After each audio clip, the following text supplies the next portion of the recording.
गरीब परिवार के घर आई 9 देवियां। सविता हाथ सिलाई मशीन पर कपड़े सिल रही थी। पुरानी होने की वजह से सिलाई मशीन जोर जोर से खटखट की आवाज कर रही थी। हे माता रानी, ये सिलाई मशीन कितनी आवाज कर रही है, ठीक से कपड़े भी सिल नहीं पाते। अरे शाम हो गई, मुझे तो ज्योति बाती भी करनी है। जल्दी से झाड़ू लगा लेती हूँ, इससे पहले कि सूरज डूबे। सविता जल्दी से पूरी झोपड़ी में झाड़ू लगाकर तख्त पर सजी हुई माँ दुर्गे की मूर्ति के पास ज्योति जलाती है। पूरा परिवार आरती में शामिल होता है। अम्बे तू है जगदम्बे काली, जय दुर्गे खप्पर वाली, तेरे ही गुण गाई भारती ओ मैया, हम सब उतारी तेरी आरती। जय माँ दुर्गे, जय माँ दुर्गे। माँ जी, बाबूजी, आरती लीजिए। जय माँ दुर्गा। तभी सविता की नन्ही सी 6 साल की बेटी वैष्णवी हाथ फैलाकर प्रसाद मांगती है। माँ पिलछा दो ना मुझे। मेरी बिटिया रानी को प्रसाद चाहिए। अच्छा ये लो।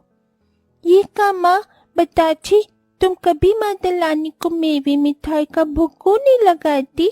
पता है लोग मंदिर में माँ दुर्गे को महंगी महंगी मिठाई फल चढ़ाते हैं।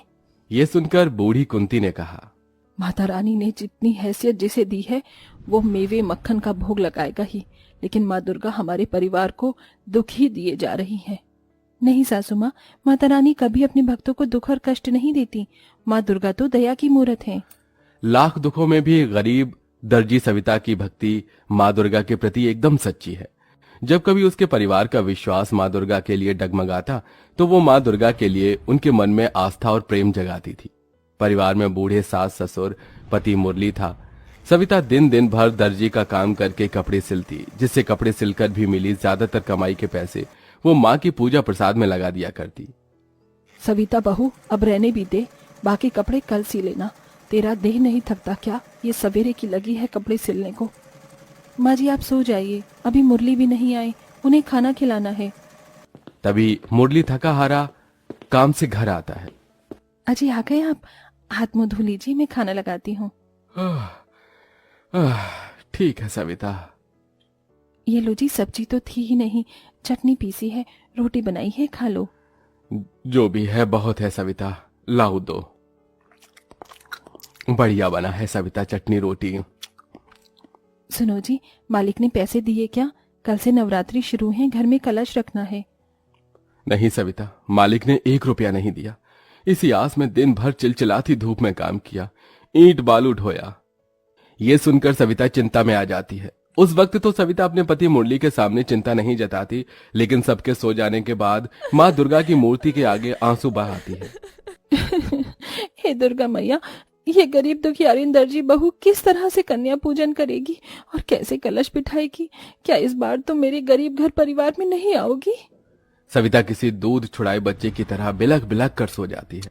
तभी सुबह के 6 बजे ही कोई उसका द्वार खटखटाता है। इतनी सुबह कौन होगा?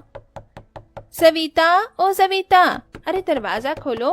अरे ओ दर्जी सविता, दरवाजा खोलो। अरे मंदा जी, आप इतनी भोर को? हाँ, वो तुमने मेरे कपड़े सिले थे ना, तो उसके पैसे देने थे, वही देने आई हूँ, ये लो। जैसे ही मंदा गरीब दर्जी सविता के हाथों में पैसे रखती है तो उसकी आंखें डबडबा जाती हैं। बहुत बहुत धन्यवाद मंदा जी, धन्यवाद मैया, अब मैं इन पैसों से कलश बिठा पाऊंगी। सविता बाजार से मिट्टी के कलश, जौ, नारियल, चुनरी, फूल, प्रसाद लेती है। हे भगवान, सारे पैसे तो इन सब सामान में खर्च हो गए। मैया जी की नई मूर्ति और जोड़ी के लिए पैसे बचे ही नहीं। सविता व्यथित मन से सामान लेकर घर चली आई, जहां पूरा परिवार निर्जला नवरात्रि व्रत किए था। बहू सामान ले आई, चलो अब जल्दी से कलश स्थापना कर लेते हैं। मगर मूर्ति कहाँ है? माँ जी पैसे नहीं बचे। सविता अपने आंगन की मिट्टी से माँ दुर्गे की मूर्ति बनाती है, जिसके बाद पूरा परिवार कलश स्थापना करके 9 दिनों का नवरात्रि व्रत आरंभ करता है। पैरों का लाचार बूढ़ा जगमोहन बरसते आंसुओं की बौछार से विनती करता है, हे मैया, इस नवरात्रि के 9 दिन तक हमारे परिवार पर दया कृपा करना माँ। मैया जी, इस नवरात्रि में मेरे परिवार की गरीबी दुख दरिद्रता दूर करना। हे माता रानी, इन नवरात्रि के 9 दिन मुझे अपने 9 रूपों के दर्शन दिखाना माँ, यही इस गरीब भक्त की इच्छा है। जहां पूरा परिवार सुख समृद्धि की कामना करता है तो वहीं गरीब दर्जी सविता 9 देवी के दर्शन की इच्छा मांगती है। और इसके बाद ही वो भूखे प्यासे कपड़े सिलने में लग जाती है। देखते देखते शाम ढल जाती है और व्रत तोड़ने का समय हो जाता है। माँ, शाम हो गई, अब जल्दी से हमारे लिए कुछ बना दो ना। कब तक कपड़ी अच्छी होगी? तुम्हें भूख नहीं लगी का? बस बना रही हूँ बिटिया। कपड़े सिलना छोड़कर सविता सिलाई मशीन से उठकर रसोई में आती है और राशन के खाली पड़े डिब्बे को देखकर दुख में आ जाती है। हे माता रानी, घर में तो जरा सा भी कुछ नहीं है। मेरा तो नवरात्रि व्रत जैसे तैसे कट जाएगा, लेकिन माँ जी बाबूजी बूढ़े हो चले हैं, उन्हें खाने के लिए कुछ तो देना ही चाहिए। जरा सा आटा पड़ा है, इसी का हलवा बना देती हूँ। सविता जल्दी से थोड़े आटे से ही हलवा बनाकर भोग लगाने के बाद अपने सास ससुर बेटी और पति को परोस देती है। ये लीजिए माँ जी बाबूजी, ज्यादा कुछ बनने को था ही नहीं, हलवा बनाया है, खा लीजिए। अरे सविता, तुम भी तो खा लो। नहीं जी, आप सब खाइए, जरा सा तो है हलवा। लेकिन गरीब ससुराल वाले दिलदारी दिखाकर अपने अपने हलवे में से थोड़ा थोड़ा बचाकर गरीब दर्जी बहू को भी दे देते हैं। जैसी निवाला सविता खाने वाली होती है तभी द्वार पर 5-6 साल की 2 छोटी बच्ची खाना मांगती आ जाती हैं। कोई है घर में? माता रानी के नाम से हमें कुछ खाने को दे दो, कुछ खिला दो मैया। अरे जरा देखो तो इन बच्चियों का चेहरा भूख से कैसे मुरझा गया है। ये कहकर सविता अपने हिस्से का हलवा उन्हें दे देती है। दोनों बच्ची हलवा खाकर चली जाती हैं और सविता भूखे प्यासे ही माता के भजन करती हुई कपड़े सिलने लगती है। हे नाम रे सबसे बड़ा तेरा नाम, ओ शेरों वाली ऊंचे महलों वाली, बिगड़ी बना दे मेरी आज रात रे। हे बस माता रानी, मेरे परिवार पर दया रखना। मैं खाऊं चाहे ना खाऊं, मेरा परिवार इस नवरात्रि में भूखे ना रहने पाए। हम पूरी श्रद्धा भक्ति से आपकी नवरात्रि कर पाए। इसी तरह से दिन गुजरते हैं और हर दिन उस गरीब दर्जी बहू के दरवाजे पर कोई ना कोई छोटी बच्ची आकर खाना मांगती। सविता 9 दिनों तक कभी माँ की मूर्ति के आगे बताशे का भोग लगाई, कभी पूरी चढ़ाती तो कभी कुछ फल। ये उसे गरीब दर्जी की भक्ति ही होती है जो नवरात्रि के 9 दिनों तक उसके घर का दिया बिना बुझे जलता ही जाता है। 9 दिनों तक कष्ट और कठिनाई उठाकर वो भूखे प्यासे व्रत में ही कपड़े तो सिलती है, लेकिन उसे कोई पैसे नहीं देता और 9वां दिन भी आ जाता है। तड़के सुबह से ही सभी के घरों से हलवा पूरी चने के प्रसाद की खुशबू उमड़ रही थी। माँ, हम कंजक का प्रसाद कब बनाएंगे? आज तो नवरात्रि है। माँ जी, मैं पैसे मांगने जा रही हूँ, देखती हूँ कोई अगर पैसे दे दे। कविता आस पड़ोस के घरों में जाती है। नमस्ते कामिनी जी, आज कंजक है, मुझे कंजक बिठाना है, हाथ में 1 रुपए भी नहीं। सिलाई के पैसे दे देती तो। अरे दे दूंगी भाई, मैं तेरे पैसे लेकर भाग थोड़ी रही हूँ, अभी तो जा। हर जगह से सविता को निराशा ही मिलती है। वो टूटा दिल लिए घर आती है जहाँ ढेर सारा घी, आटा, सूजी, चीनी, मावा सब था और जगमोहन और कुंती कंजक का प्रसाद बना रहे थे। माँ जी, ये सब सामान कौन लाया? अरे बहू, तुमने ही तो ये सारा सामान भिजवाया है। 9 लड़कियों से थाली भी तैयार है।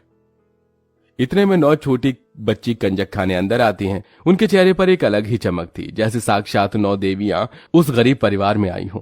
जगमोहन फटाफट से फटी चिटी चटाई बिछाता है और कुंती उनके पांव धोती है, तभी उनके पैरों से फूल झड़ने लगते हैं। ये माता रानी क्या चमत्कार है, कन्याओं के पांव से फूल झड़ रहे हैं। कुंती सोचने लगती है, तभी एक कन्या ने कहा, मैया जल्दी से हमें प्रसाद खिला दो, हम भूखी हैं। हाँ, बहुत भूख लगी है। बस लाई बच्चियों। सविता 9 कन्याओं को प्रसाद परोसती है। वो सब खाना शुरू करती हैं। प्रसाद बहुत ही स्वादिष्ट बनाया है, थोड़ा हलवा और दोगी? हाँ, मुझे भी चने चाहिए और मुझे खीर चाहिए। हाँ, देती हूँ। कंजक खाने के बाद एकदम से देखते देखते 9 कन्या 9 देवियों का रूप ले लेती हैं। लाल जोड़ा, लाल बिंदी, लाल चुनरी में वो माँ दुर्गे सी दिख रही थी। हे माँ दुर्गा, 9 देवियों के दर्शन पाकर मैं धन्य हुई। मेरा नवरात्रि व्रत सफल हुआ। माँ सविता, तुम्हारे मन में मेरे प्रति सच्ची भक्ति है। अब तक मैं तुम्हारी परीक्षा ले रही थी, पर अब से तुम मेरी परम भक्त हो और मैं तुम्हारे सारे दुख दूर करने आई हूँ। ये कहते हुए दुर्गा माता के हाथों से ढेर सारे सोने, हीरे, जवाहरात बरसने लगते हैं और उस गरीब परिवार का घर रत्नों से भर जाता है, जिसके साथ 9 देवियां गायब हो जाती हैं। इस तरह माँ दुर्गा अपने दर्शन से एक गरीब परिवार के जीवन को खुशियों से भरकर जाती हैं। काली बेटी पैसे वाली। माँ, पिताजी बाल दूध लाए। अच्छा ठीक है, धीरे धीरे करता हूँ। बाबा, बाल नुचलाए, आप लेने दो। जब माँ आएगी मैं अपनी छोटी माँ से बनवाऊंगी। और जब मैं अपनी छेलियों को बतला कर आऊँ कि आज आप मेले लिए माँ लेने जा रही हो। रेखा खुशी से बाहर चली जाती है और सुनील डबडबाती आंखों से दीवार पर लगी अपनी स्वर्गवासी पत्नी की तस्वीर को निहार कर टूटे दिल से कहता है, सुभद्रा, मुझे माफ कर देना। मैं तुम्हारी जगह मोहिनी को देने जा रहा हूं, क्योंकि हमारी बिटिया को माँ की जरूरत है। इसलिए मैं मजबूरी में ही दूजा ब्याह रचा रहा हूं, जिससे हमारी रेखा को माँ मिल जाएगी। पता है, माँ के आने की बात से ही उस मासूम के चेहरे पर बहुत खुशी है। सुभद्रा की मौत रेखा को जन्म देते वक्त ही हो गई थी। सुनील अपनी काली बेटी रेखा को अकेले ही पाल पोस रहा था, लेकिन 4 साल की रेखा हर बार माँ के लिए रोती बिलखती थी, जिसके बाद सुनील ने फिर से शादी का फैसला उठाया। जूही जूही, तुझे पता है आज मेरे पिताजी की शादी है, मेरी भी माँ आएंगी। ये सुनकर सब बच्चियां जोर जोर से हंसकर मजाक उड़ाने लगी। आय हाय, ये काली को लुट्टी बैंगन लुट्टी तो काली होने के साथ बुद्धू भी है। कोई इसे समझाओ सहेलियों, इसके पिताजी इसके लिए माँ नहीं बल्कि सौतेली माँ लेने जा रहे हैं, और सौतेली माँ बहुत बुरी होती है। और तू तो वैसे भी काली है, काली देखना, तेरी सौतेली माँ तुझे बहुत मारेंगी। झूठ झूठ झूठ, तुम सब झूठ बोलती हो, मेरी माँ अच्छी होगी। रेखा के मन में माँ का प्यार पाने की बड़ी ललक थी। सुनील मोहिनी से शादी करके उसे घर लाता है। मोहिनी के साथ उसकी बेटी रूही भी आ गई थी। रूही बेहद सुंदर और गोरी थी। असल में मोहिनी ने सुनील से दूसरी शादी उसकी दौलत और पैसा देखकर अपने स्वार्थ से की थी। मोहिनी के घर में कदम रखते ही रेखा उससे लिपट गई। उसकी खुशियों की कोई हद नहीं थी। मेरी माँ आ गई, मेरी माँ आ गई। अरे काली को लुटी, चल हट मेरी माँ से दूर रहो। चुड़ैल सी काली शक्ल है तेरी तो। रूही, ऐसा नहीं कहते, अब से रेखा तुम्हारी बहन है और मेरी बेटी। धन्यवाद मोहिनी, मेरी बेटी को अपनाने के लिए। आज जाकर मैं चिंता मुक्त हो गया। मुझे यही डर सता रहा था, कहीं मेरी बच्ची रेखा का काला रंग देखकर तुम उसे अपनाओगी या नहीं। हाजी, आपने भी तो मेरी बच्ची को स्वीकारा है। और वैसे भी किशन कन्हैया भी तो काले थे और यशोदा की संतान भी नहीं थे, क्योंकि जन्म तो उन्हें देवकी ने दिया था। वैसे भी रेखा ने सुभद्रा दीदी की कोख से जन्म लिया है, लेकिन अब से ये मेरे जिगर का टुकड़ा है। मोहिनी ने मीठी मीठी बातें करके सुनील का मन मोह लिया, लेकिन असल में उसे काले रंग से चिढ़ थी। दिन गुजरने लगे। सुनील अपनी काली बेटी को मोहिनी पर छोड़कर काम पर चला। तब वो दोनों माँ बेटी अपना रूप दिखाती हैं। रेखा अपने कमरे में बैठकर पढ़ाई कर रही होती है, तभी मोहिनी उसकी किताबें छीनकर फाड़ देती है। ओ माँ, आपने मेरी किताबें क्यों फाड़ दी?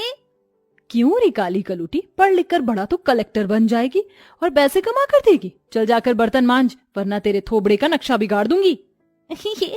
देख लिया तूने अपनी औकात, मेरी काली बहन, तू नौकर है नौकर।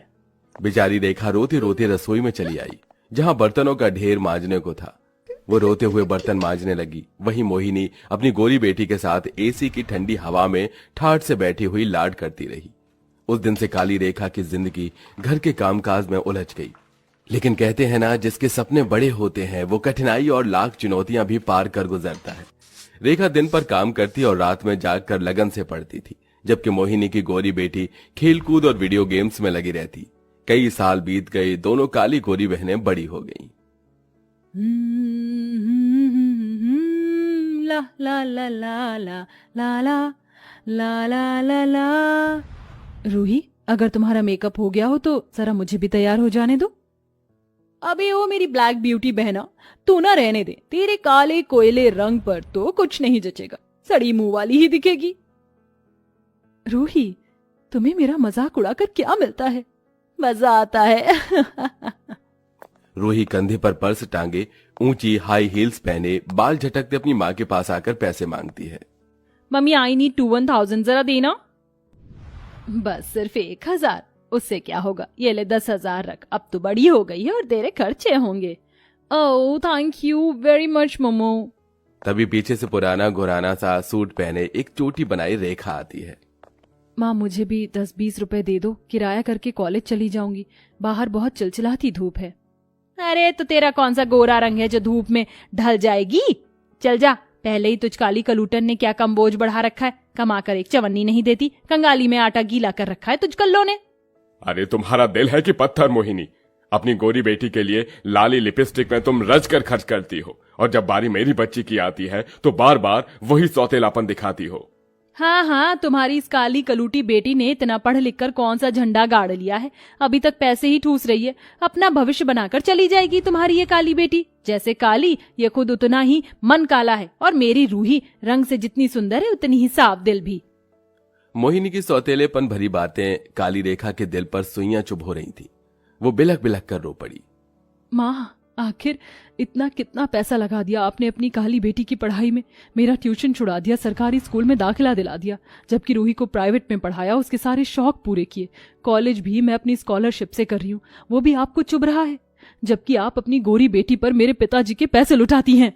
अपनी काली बेटी के मुंह से निकल रही कड़वी सच्चाई को जब मोहिनी सुन न सकी तो थप्पड़ मार दिया। काली नागिन, मेरी बेटी के लिए कितना जहर भरा है तेरे मन में, इसलिए तू मुझे चुभती है। धन्यवाद माँ, इस प्यार को जताने के लिए। इन मनमुटावों के बाद रेखा अपनी काबिलियत के बलबूते पर एक बड़ी कंपनी में लगकर अच्छा कमाने लगती है, तो वहीं मोहिनी की गोरी बेटी घर की एक एक पाई अय्याशबाजियों में उड़ा देती है। इसी तरह वक्त गुजरता गया। माँ मुझे कुछ भी नहीं पता, मुझे कहीं से भी 50,000 रुपए लाकर दो, मैंने अपने दोस्तों को पार्टी देने का वादा किया है, अगर मैंने उन्हें पार्टी नहीं दी तो मेरी नाक कट जाएगी। अब घर में 1 रुपया नहीं बचा है रूही, कहाँ से लेकर दूं तुझको मैं पैसे, घर में खाने के भी लाले पड़े हैं, ये देख राशन के डब्बे तक खाली हैं। ये सुनकर रूही चिढ़ जाती है। माँ अपना ये दुख मुझे मत सुनाओ, मैं जा रही हूँ शादी करके नितिन के घर। रूही तू अपनी माँ को इस दुख में अकेला छोड़कर जा रही है, तो क्या मैं सारी जिंदगी तुम दोनों को कमा कर खिलाने के लिए थोड़ी यहाँ बैठी रहूंगी? मैं भला क्यों अपनी जवानी बर्बाद करूं? तुम्हारी काली बेटी अच्छे नोट छाप रही है, वो खूब पैसे वाली हो गई, उसकी जान खाओ। रूही अपनी माँ को दुख में छोड़कर नितिन से शादी कर लेती है। ऐसे में मोहिनी की काली बेटी ही उसके काम आती है और अपने पैसे से घर चलाती है।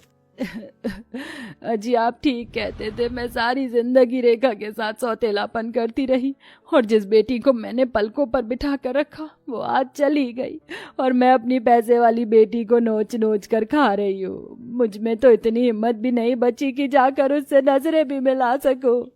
अपनी माँ को पछतावे से रोते देखकर काली रेखा का दिल पिघल जाता है। उसके दिल की भड़ास आंसू बनकर बहने लगती है। माँ तुम हमेशा मेरी माँ रहोगी, तुम्हारी बेटी है ना, अब चलो आंसू पोंछ लो, रो मत। मोहिनी अपनी गलतियों पर रोते हुए अपनी काली बेटी का माथा चूमकर प्यार जताती है। मेरी बच्ची आ, मेरे कलेजे से लग जा, तूने एक बेटे से भी बढ़कर किया, मुझे नाज है तुझ पर। अब नौकरी के साथ साथ रेखा कलेक्टर की तैयारी करने लगती है और अपनी मेहनत से जिला कलेक्टर बनकर दिखाती है, तो वहीं रूही की जिंदगी में कलेशबाजी रहने लगती है। नितिन मुझे नहीं पता था कि तुम 1 नंबर के फटीचर हो, मैंने तुमसे इसलिए शादी की थी कि तुम्हारे साथ खुश रहूंगी, मुझे क्या पता था मेरी जिंदगी झंड हो जाएगी। तो तुमने क्या मुझसे शादी मेरा पैसा देखकर करी थी? अच्छा हुआ जो भगवान तुम्हारी सच्चाई ले आए, वरना अगर मेरा बिजनेस नहीं डूबता तो तुम्हारा असली चेहरा न देख पाता। चली जाओ तुम यहाँ से। हाँ हाँ जा रही हूँ। रूही जैसे अपना सूटकेस लेकर निकलती है, तभी सामने उसकी काली बहन शोभायमान साड़ी में खड़ी थी। कलेक्टर का बेस उसके पद की ऊंचाई दिखा रहा था। रूही इस तरह से दुखों में रिश्ते नहीं तोड़कर जाते, साथ निभाना सीखो, जीवन में सब कुछ पैसा ही नहीं होता। रेखा बड़ी नरमी से उसे समझाती है, साथ ही नितिन को काम दिलाकर अपनी बहन का घर टूटने से बचाती है।